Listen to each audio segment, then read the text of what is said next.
역대하 20장 14절에서 19절의 말씀을 보도록 하겠습니다.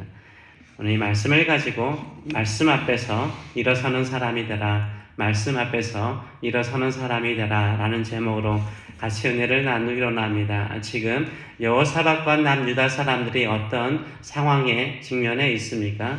이 모압과 암몬과 세일산 사람들이 모여가지고 연합해서 가나안 땅에, 이 팔레스타인 땅에 살고 있는, 몇백 년 동안 살고 있는 남유다 사람들을 뿌리채 뽑아버리고 우리가 그 땅에 들어가서 살자 하고 지금 침공에 들어와 있는 상태입니다. 이때 여호사밧이 하는 것이 무엇이었습니까? 오직 기도할 뿐이었습니다. 오직 하나님만을, 주님만을 바라보나이다. 오직 하나님만을 바라보는 심령을 가지고 하나님께 기도하고 있습니다.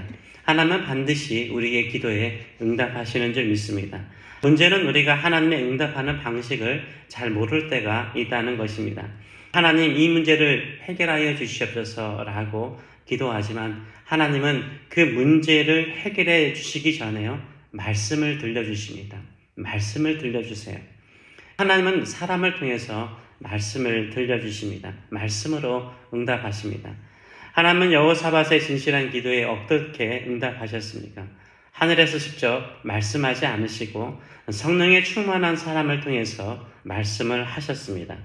오늘 본문 14절의 말씀을 보게 되면 여호와의 영이 해중 가운데 너희 사람 야하실에게 임했다라고 말하고 있습니다. 다른 사람이 아니라 그 해중 가운데, 기도하는 해중 가운데 야하실에게 성령이 임하셔서 성령이 임한 야하실에게 하나님께서 말씀을 주셨습니다. 그런데 거기에 뭐가 나옵니까? 족보가 나옵니다. 이 사람이 누구인가에 대한, 야하실이 누군가에 대한 설명이 자세히 나와 있습니다.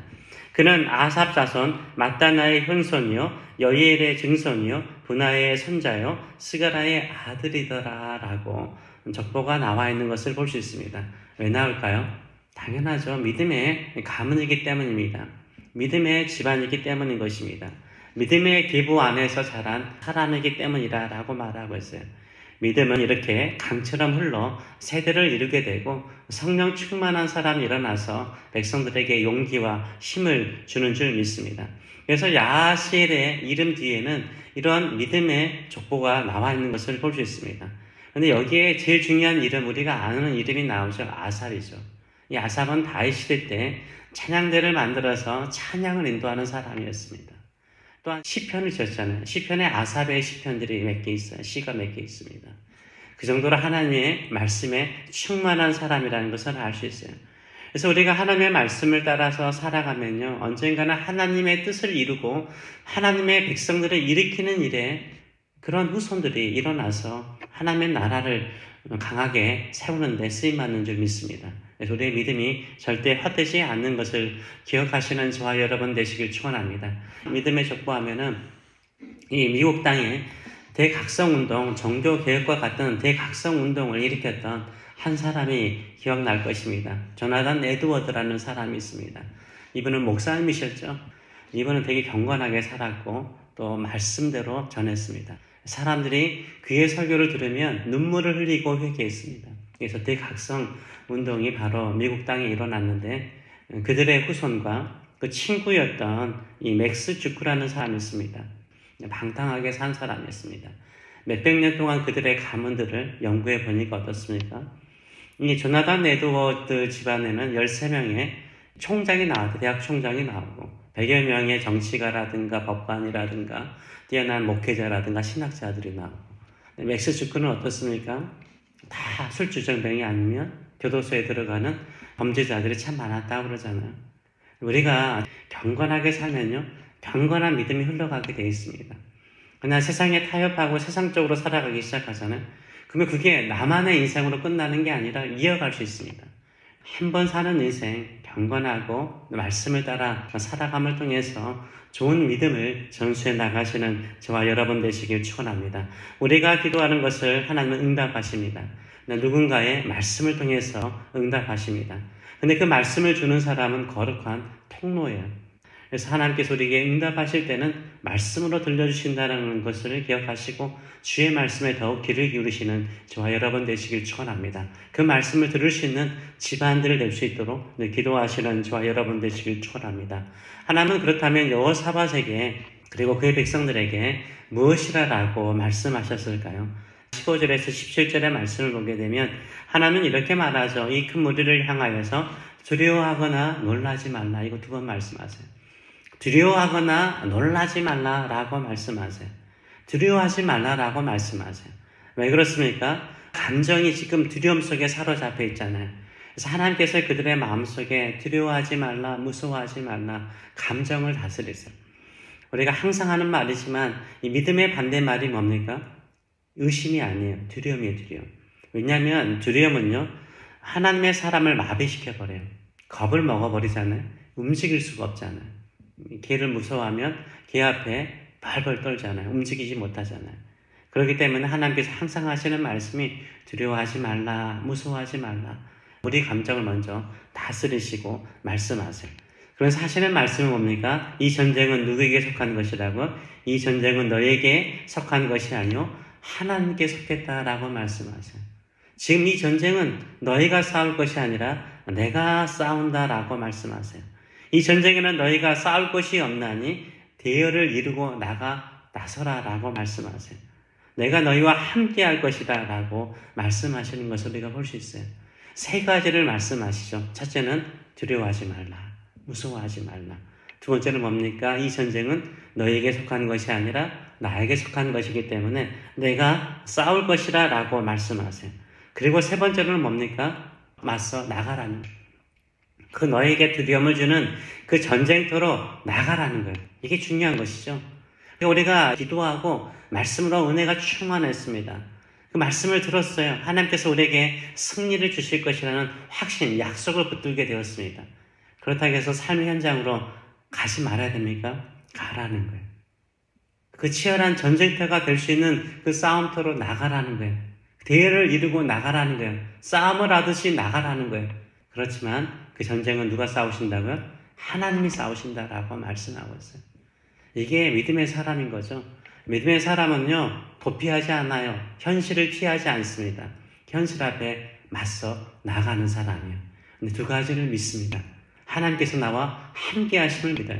그리고 이 인생의 전쟁터에서 하나님께서 나를 위해서 싸우심을 믿으시는 저와 여러분 되시길 축원합니다. 아멘. 이 믿음을 가지고 살아갈 때 그 사람은요, 찬성이 가득하고요, 담대함이 있고 용기가 있습니다. 이런 말씀을 듣고 난 다음에, 이 하나님의 말씀을 듣고 난 다음에 이들이 어떻게 반응합니까? 오늘 본문 18절과 19절은 이렇게 말하죠.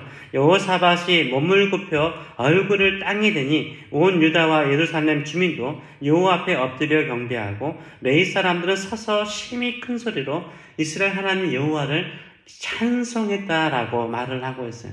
왕이잖아요. 왕이 가장 먼저 뭐합니까? 몸을 굽혀서 하나님께 경배합니다. 몸을 굽혀서 경배해요.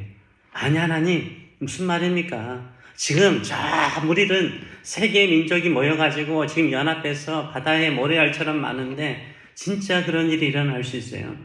우리가 승리할 수 있어요. 의심하거나 논쟁하지 않아요.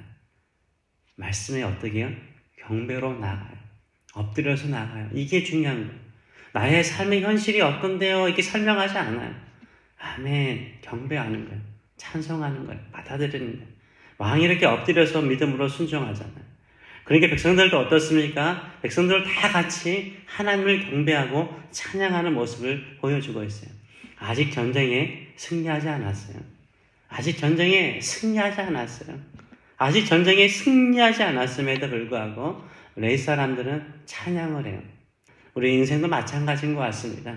말씀에 은혜 받아서 더 하나님께 경배하고 하나님을 찬송하시는 저와 여러분 되시길 축원합니다. 그 믿음으로 살아갈 때 하나님의 놀라운 역사가 일어날 줄 믿습니다.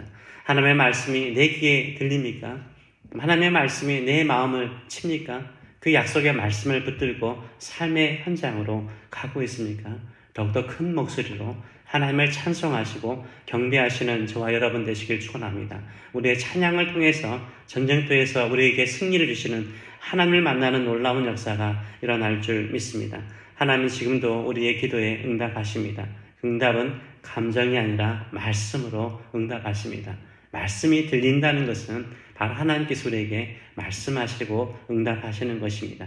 그때 말씀을 붙들고 두려움을 이기시고 믿음을 세우시고 그리고 찬송으로 주께 나가시고 삶의 현장에서 승리하시는 저와 여러분 되시길 축원합니다. 기도하겠습니다. 살아계신 하나님 아버지, 진짜 여호사밧이 직면하는 전쟁터와 같은 삶의 현장에 있을 때가 있습니다. 두려울 때가 있습니다. 무서울 때가 있습니다. 우리도 어찌할 바를 몰라 주만을 바라볼 때가 있습니다. 오늘도 주만을 바라보는 우리 10년 가운데 말씀 들려주신 은혜 진심으로 감사드립니다. 두려워하지 않습니다. 무서워하지 않습니다. 주의 소리와 함께 계시기 때문입니다. 우리의 인생의 전쟁터에서 우리가 싸우는 것이 아니라 하나님이 싸우실 것을 믿습니다. 그래서 오늘도 경배합니다. 찬양합니다. 찬송합니다. 하나님만을 사랑합니다. 의지합니다.